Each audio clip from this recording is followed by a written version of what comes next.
Senior Counselor He-jin sat perfectly straight in her chair, just as the rules required. Her gray uniform was pressed exactly according to Regulation Article 7, Section 12. Every silver hair on her head was in its proper place, following the official hairstyle guide for senior officials, version 246.9. But today, for the first time in her 300 years of life, she wanted to mess it all up. The screen in front of her showed something that broke at least 57 different rules. A human ship had just avoided a space collision by spinning in a way that should have been impossible, jumping through an asteroid field, and somehow coming out fine on the other side. Play it again. He-jin ordered the computer. She had already watched it 12 times, which was 11 times more than the regulation amount for reviewing any incident. The human ship danced through space again. He-jin's eye twitched as she counted each rule being broken. No proper safety checks. No approved flight path. No standard emergency procedures. Just pure creativity. She almost whispered the word like it was forbidden. In many ways it was. Counselor. A soft voice came from her office door. Junior Analyst Tu-yeon stood there, holding a data pad exactly at the regulation height of 47 centimeters from the ground. The humans have sent their first official message to the assembly. He-jin nodded, allowing Do-yeon to approach her desk. The young analyst's steps were perfectly timed, one step every 0.8 seconds, as was proper. What do they want? He-jin asked, though she feared she already knew the answer. They wish to join the Galactic Assembly, Do-yeon said, her voice carefully neutral. They have met the technical requirements for space travel and interstellar communication. He-jin felt a headache starting. According to Rule 89,235, she was not due for a headache for another 3 days. She made a note to file the proper paperwork for this unauthorized discomfort.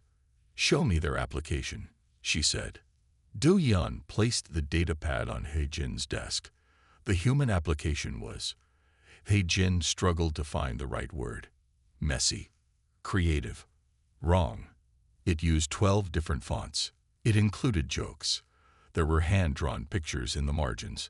One section was written as a poem. It broke every single rule in the official documentation guidelines. They have also sent a representative, Do-yeon added. Ambassador Jai-ho arrived this morning. He-jin's headache got worse. Did they follow proper docking procedures? Do-yeon's perfect posture slipped just slightly. They improvised. Improvised. He-jin repeated the word like it was in a foreign language. Yes. When told they needed to wait 6 days for proper docking clearance, Do-yeon checked her notes. They found a spot that looked good and parked there. They are currently having a party in Docking Bay 7. He-jin stood up, her chair rolling back exactly 23.6 centimeters. A party in a docking bay. That violates at least 142 regulations. Do-yeon finished. 143 if you count the unauthorized use of music. He-jin walked to her window. The massive space station that housed the Galactic Assembly stretched out before her. For 10,000 years, it had been the center of order in the galaxy. Everything had rules. Everything had procedures. Everything made sense. And now, there were humans. She watched a small Earth ship zip past her window, moving in a way that ignored all traffic patterns. The pilot waved at her through the window. Waved. At a senior counselor. Without filling out a communication initiation form. Do-yeon, He-jin said quietly, pull up everything we have on humans. Their history, their habits, their methods. Yes, counselor, though I should warn you, their historical records are not very organized. He-jin took a deep breath. We need to understand them before they. She paused, watching another human ship do a completely unnecessary spin through space.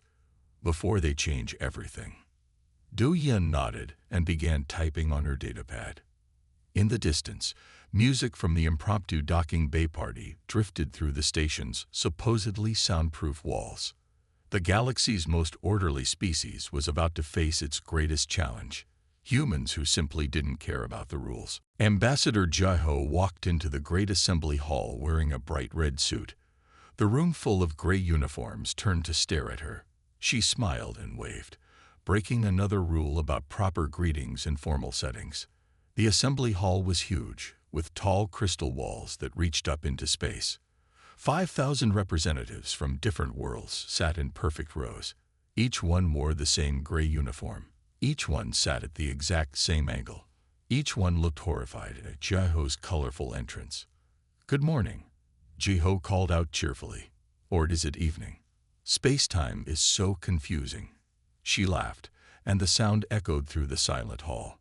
Senior Counselor Huijin stood at her podium, trying to hide her dismay. "Ambassador Jaiho, you are 17 minutes early for this session." "Oh yes, I thought it would be good to get here early and meet everyone." Jaiho started walking up the steps, taking them 2 at a time instead of the regulated 1 step every 2 seconds. In the observers section, Junior Analyst Du Yun was writing quickly on her datapad. She had been assigned to study human behavior, but Ambassador Jaiho broke so many rules that Du Yun could barely keep up.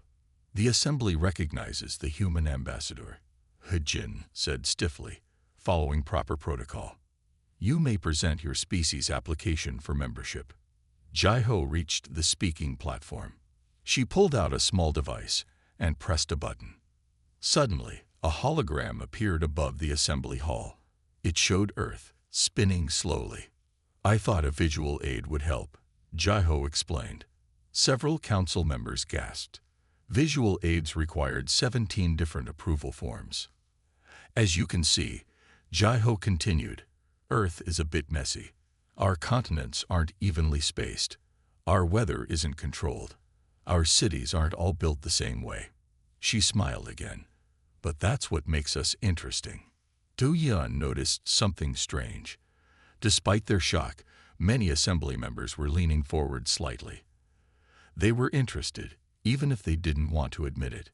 Jaiho pressed another button. The hologram changed to show human cities, forests, oceans, and deserts. "We don't try to control everything. We adapt. We change. We find new ways to solve problems." Huijin interrupted. "Ambassador, there are proper procedures for—" "Oh yes, I read all the procedures," Jaiho said. "All 50,000 of them. And I have some suggestions for improving them." The room went completely silent. In 10,000 years, no one had ever suggested changing the procedures. "For example," Jaiho continued, "your space traffic rules. They're very organized, but they're not very efficient. We could reduce travel time by 40% if we just added a few shortcuts." Du Yun watched as Huijin's face turned slightly pale.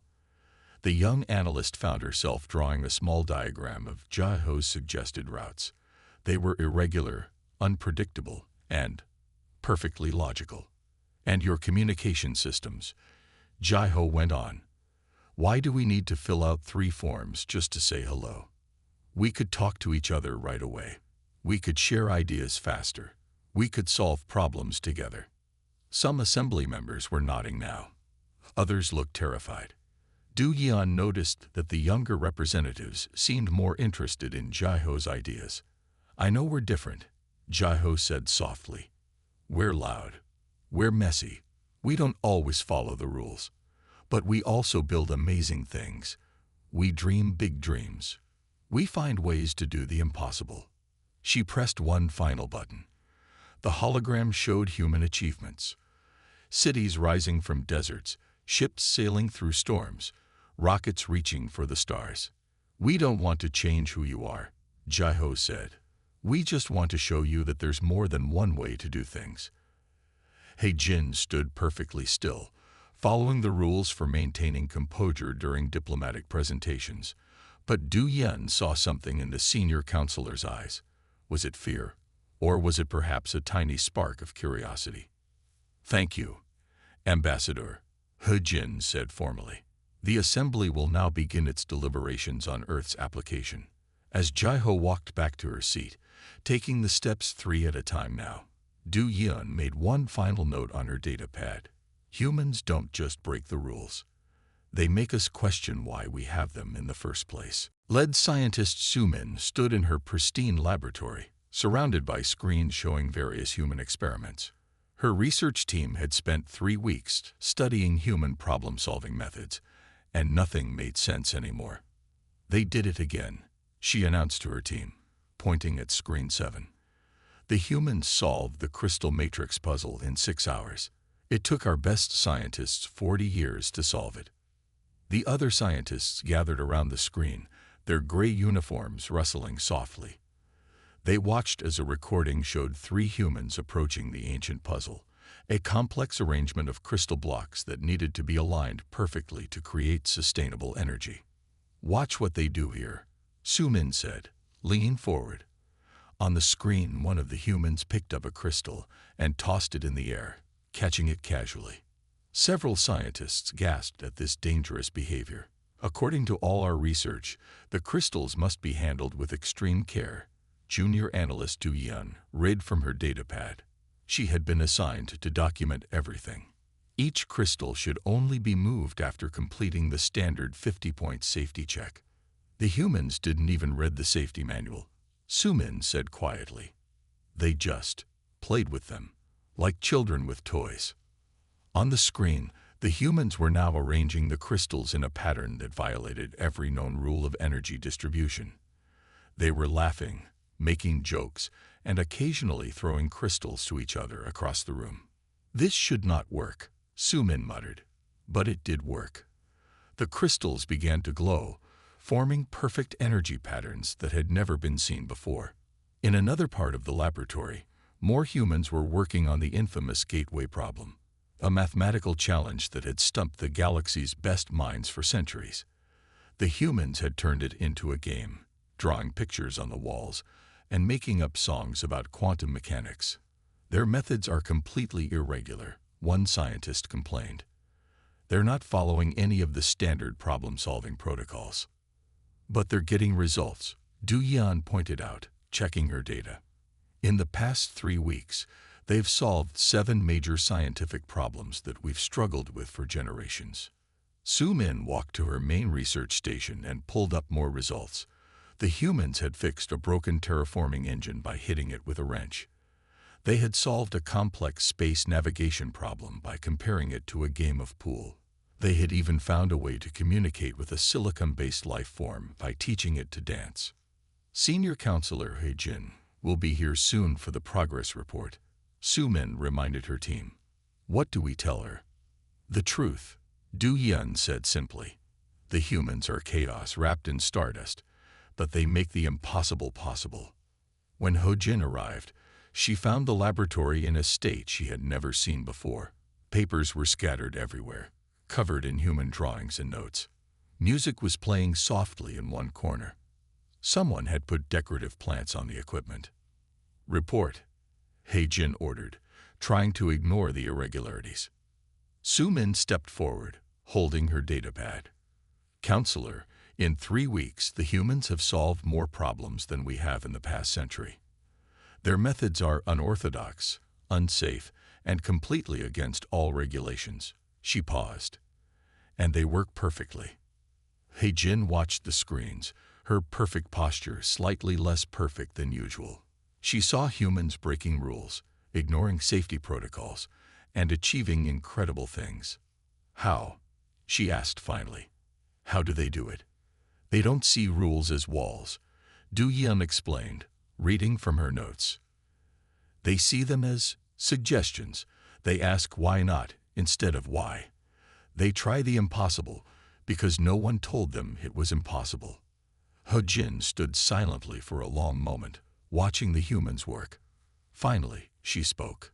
"Continue the experiments. Document everything. And," she hesitated, "perhaps we should consider allowing them more access to our other unsolved problems." As He Jin left the laboratory, Du Yun made one final note. Day 22 of human observation. They're not just solving problems. They're teaching us to see problems differently. And that might be the biggest breakthrough of all. The emergency alarms in the Galactic Assembly Station rang for the first time in 8,000 years. Red lights flashed through the corridors as thousands of beings rushed to their assigned emergency positions, following the exact protocols outlined in the Crisis Management Manual. Senior Counselor He-Jin stood in the central control room, watching as every screen showed the same terrible news. The galaxy's transport network was failing. Hundreds of thousands of ships were frozen in space, unable to move forward or backward. "Report," she commanded, her voice steady despite her fear. Du Yun stepped forward, holding her datapad. "The quantum pathways are collapsing. The network's safety systems are shutting down one by one. At the current rate, we have 4 days before the entire system fails." "How many ships are trapped?" He-Jin asked. 742,000 ships. Most of them carry passengers or vital supplies. Du Yun paused. "If the network fails completely, they will all be stranded in deep space." The control room doors opened, and Ambassador Jiaho walked in. She wasn't running, despite the emergency. She looked calm, almost cheerful. "We can help," Jiaho said simply. He-Jin turned to face her. "This is a restricted area during emergencies. You need 17 different clearances to." "People are going to die," Jiaho interrupted. "We don't have time for clearances. We have a solution, but you won't like it." Du Yun watched as He-Jin's perfect posture stiffened even more. "What is your solution?" "We need to break the rules," Jiaho said. "All of them. The safety protocols, the emergency procedures, everything. They're what's causing the problem." The room went silent. Even the emergency alarms seemed quieter for a moment. "Explain," He-Jin ordered. Jiaho walked to the main control panel. Without asking permission, she pressed several buttons. A new image appeared on the main screen. "Your transport network is like a road with too many traffic lights," she explained. "Every safety check, every protocol, every rule adds another light. When there are too many lights, traffic stops completely. Those safety measures protect lives," He-Jin argued. "They're killing people now," Jiaho said softly. "We need to try something new, something that's never been done before." He-Jin looked at the screens again. More ships were freezing in space every minute. The number of trapped passengers was now over 12 million. "What exactly are you suggesting?" she asked. "Let us remove the safety protocols. All of them. Let us rebuild the network while it's running, like changing a ship's engine during flight." Jiaho smiled. "We're good at impossible things." Du Yun spoke up from her observation post. "According to my calculations, attempting to modify the network while it's active violates 8,472 safety regulations. It also gives us a 90% chance of success," Jiaho added. "Your current emergency procedures give you a 0% chance." He-Jin stood silent for a long moment. Her entire life had been built on following rules. The rules kept everyone safe. The rules made everything work perfectly. But now the rules were failing. "How long would you need?" she asked finally. 3 days, Jiaho replied. "We already have a team ready. Engineer Yuna can lead the operation. She's done similar things before. Similar to rebuilding an entire galactic transport network while it's running." He-Jin asked, disbelief in her voice. "Well, not exactly the same," Jiaho admitted. "But she once repaired a fusion reactor using duct tape and paper clips. This should be easier." He-Jin looked at Du Yun. "Your analysis." "All data suggests we have no other options," Du Yun replied. "The humans' plan is dangerous, reckless, and completely against all protocols." She paused. "It is also our only chance." He-Jin took a deep breath. For the first time in her life, she was about to break the rules deliberately. "Very well," she said. "Ambassador Jiaho, you have your authorization. Save our people." As Jiaho rushed out to gather her team, Du Yun made a note in her pad. Day 45 of human observation. Sometimes survival requires breaking every rule we have. The humans learned this long ago. Now we must learn it too. Engineer Yuna stood in front of the main transport network control panel, her fingers dancing across the glowing screens. Behind her, a team of human engineers worked at different stations, calling out numbers and making adjustments that made the alien observers wince. "We're going to restart the quantum pathways one by one," Yuna announced. "It's like jump-starting a car, but with thousands of spaceships involved." Senior Counselor He-Jin watched from her observation post, trying not to show her horror as the humans ignored every safety procedure in existence. "Engineer Yuna, the regulations clearly state." "With respect, Counselor," Yuna interrupted, not looking up from her work. "We don't have time for regulations. Those ships are running out of air."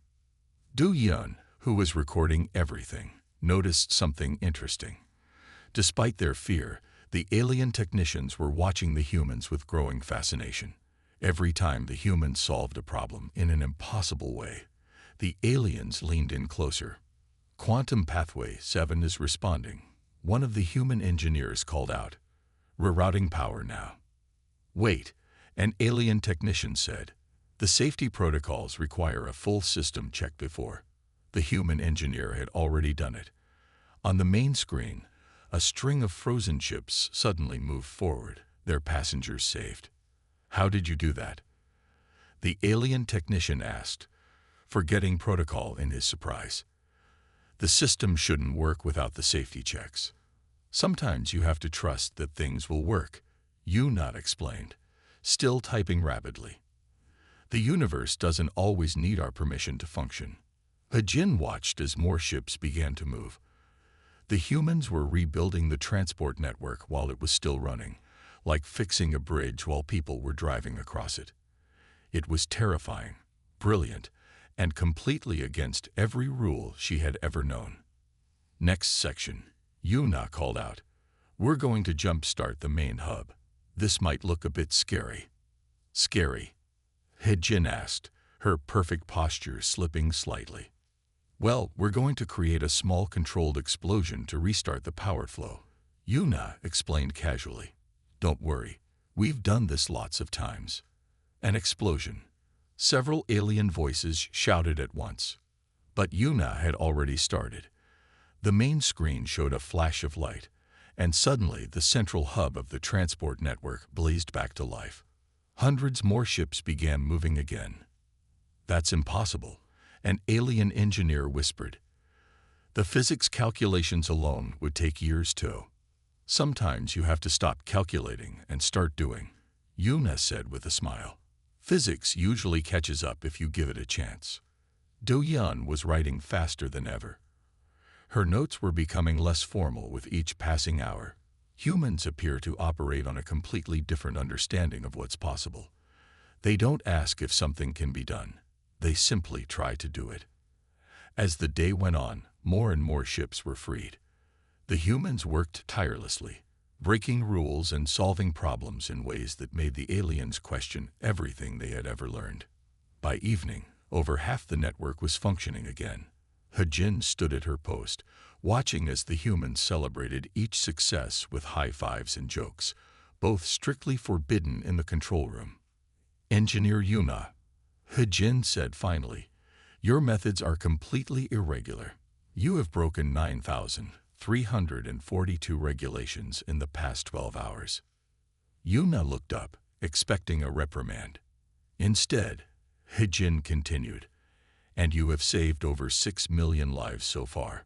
Perhaps some rules are meant to be broken." Do Yeon made her final note of the day, most significant observation yet.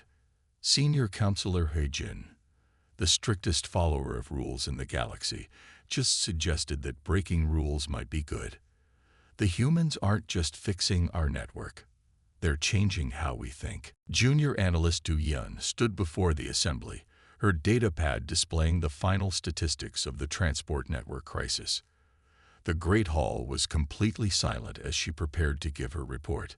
3 days ago, our transport network was failing, she began. Today, not only is it repaired, but it is working better than ever before. She paused, looking at her numbers again. In fact, it is working 300% more efficiently than our original design. Murmurs filled the hall. Senior Counselor He-jin nodded for Do-yeon to continue. The human engineers, led by Engineer Yuna, did not just fix our system. They improved it. Ships now reach their destinations in half the time. Energy consumption is down by 60%. Safety incidents have decreased by 80%. But they broke all the rules, one council member objected. They ignored every safety protocol we had. Yes, Do-yeon agreed. And by doing so, they created better safety measures. Instead of relying on thousands of small checks, they built a system that prevents problems before they start. She touched her data pad, and a hologram appeared above the assembly floor. It showed the new transport network, glowing with energy. Ships moved smoothly through the quantum pathways, following routes that no alien would have ever considered possible. Engineer Yuna calls it natural flow, Do-yeon explained. Instead of forcing ships to follow strict paths, the network adapts to their needs.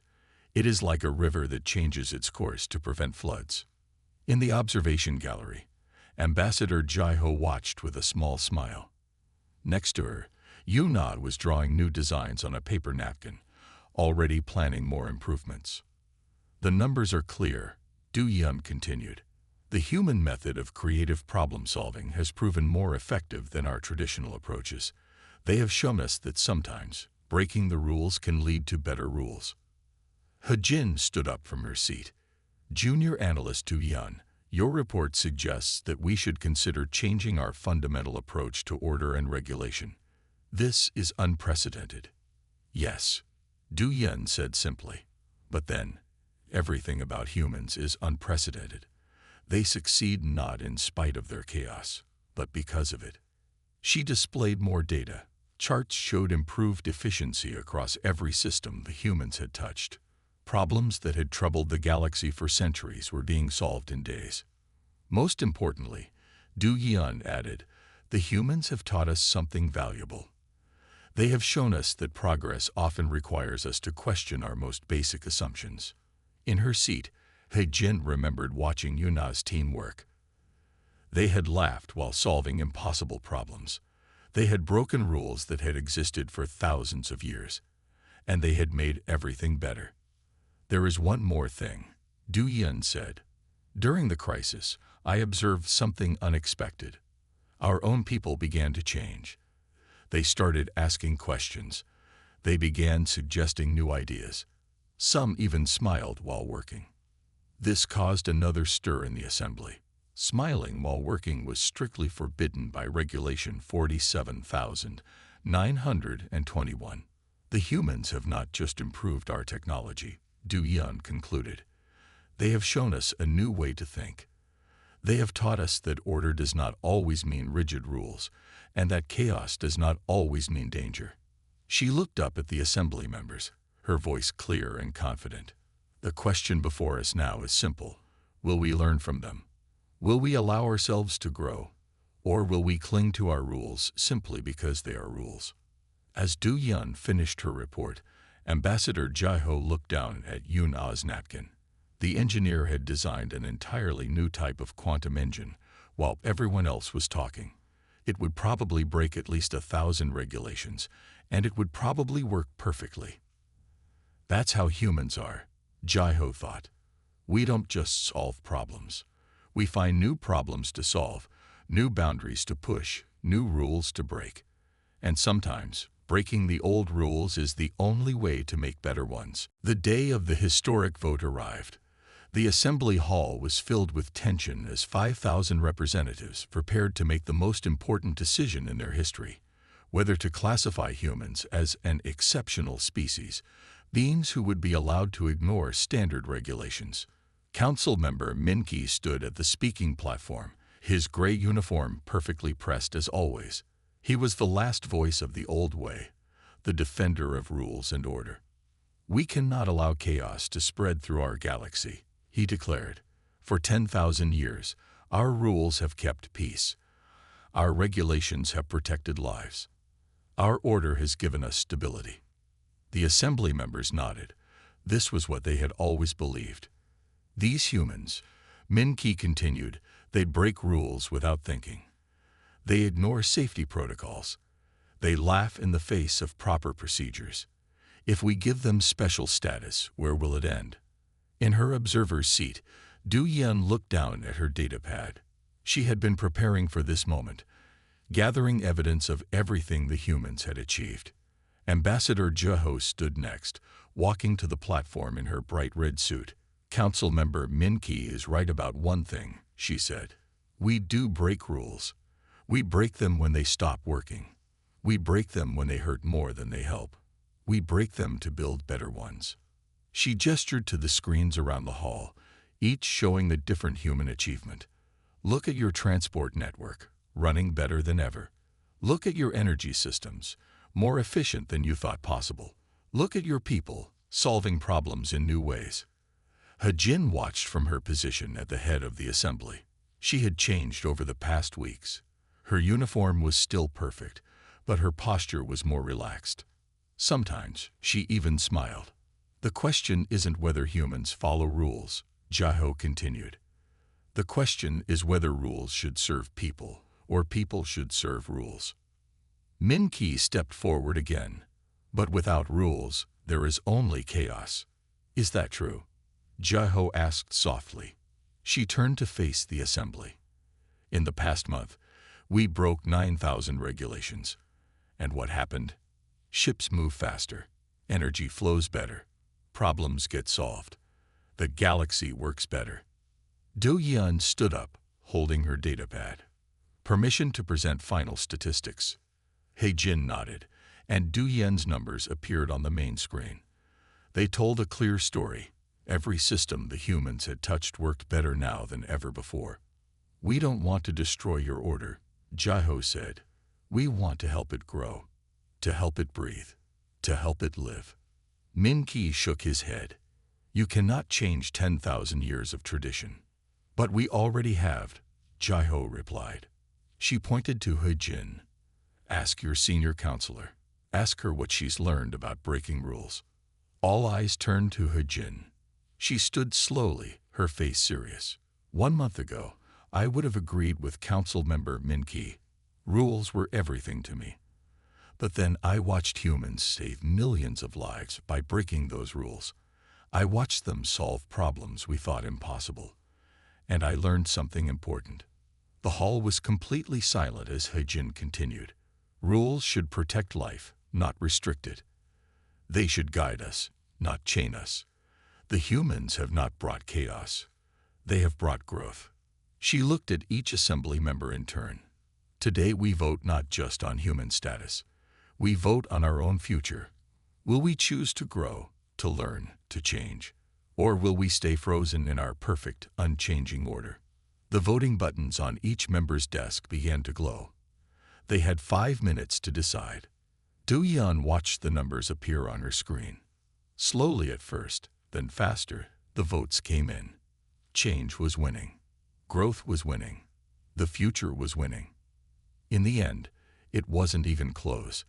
The assembly had chosen to embrace the human way, not to abandon order, but to let it evolve. 3 months after the historic vote, Du Yan sat in her new office, looking at the final draft of A Survival Guide to Human Innovation on her screen. She had been promoted to senior researcher, tasked with helping other species understand and work with humans. Ambassador Jeho stood by the window, watching ships move through space in patterns that would have been forbidden just months ago. The galaxy was changing, one broken rule at a time. "The guide is ready," Du Yan announced. "Though I suspect we will need to update it regularly. Humans keep finding new ways to surprise us." Jeho smiled. "May I see the first page?" Du Yan displayed the guide's opening section on the main screen. "Welcome to the human experience. Before you begin working with humans, please note, this is not a book of rules. Humans do not work well with fixed rules. Instead, this is a book of guidelines, suggestions, and observations. Most importantly, It is a book about learning to see possibilities instead of limitations. Rule 1. When humans suggest something impossible, don't argue. Just watch. They will either succeed and teach you something new, or fail and learn something valuable. Either way, progress happens. He-Jin entered the office, no longer wearing the traditional gray uniform. Her new outfit was still neat, but with touches of color that would have been unthinkable before. How is the guide progressing? We just finished the section on human problem-solving methods, Du-Yun replied. Would you like to hear some of the key points? He-Jin nodded and sat down, something she would never have done without proper permission 3 months ago. When humans approach a problem, Du-Yun read, they don't see rules as barriers. They see them as puzzles to solve. They ask questions like, what if? And why not? These questions often lead to solutions that seem impossible until they work. Engineer Yuna burst into the office without knocking, carrying a data pad full of new designs. We just had another breakthrough. We found a way to make ships go twice as fast by. She noticed He-Jin and stopped. Oh, sorry. Should I have scheduled a meeting first? Continue, He-Jin said with a small smile. The old rules about meetings don't apply to exceptional species.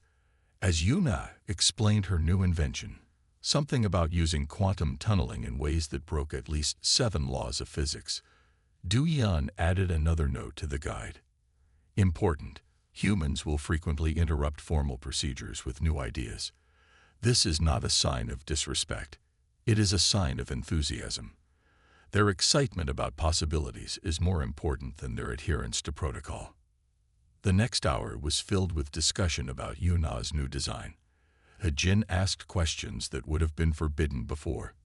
Du-Yun took notes without following the proper documentation procedures. Ji-Ho drew diagrams on the office walls. Later, as the others left, Du-Yun wrote the guide's final paragraph. The greatest lesson humans have taught us is not about breaking rules. It's about understanding why rules exist. Good rules help people grow. Bad rules hold them back. The wisdom lies in knowing the difference. Remember, humans are not crazy. They are not reckless. They simply believe that the universe has more possibilities than we can imagine. And so far, they have been right more often than not. Final note. This guide will be updated regularly because humans never stop finding new ways to do the impossible. And that perhaps is their greatest gift to the galaxy. Du-Yun saved the file and looked out at the stars. In the distance, a human ship was doing loops around a space station, a maneuver that was both completely unnecessary and somehow beautiful. The galaxy's strictest species had learned to bend. Not break, but bend. And in that bending, they had found a strength they never knew they had. The age of rigid rules was over. The age of possibilities had begun.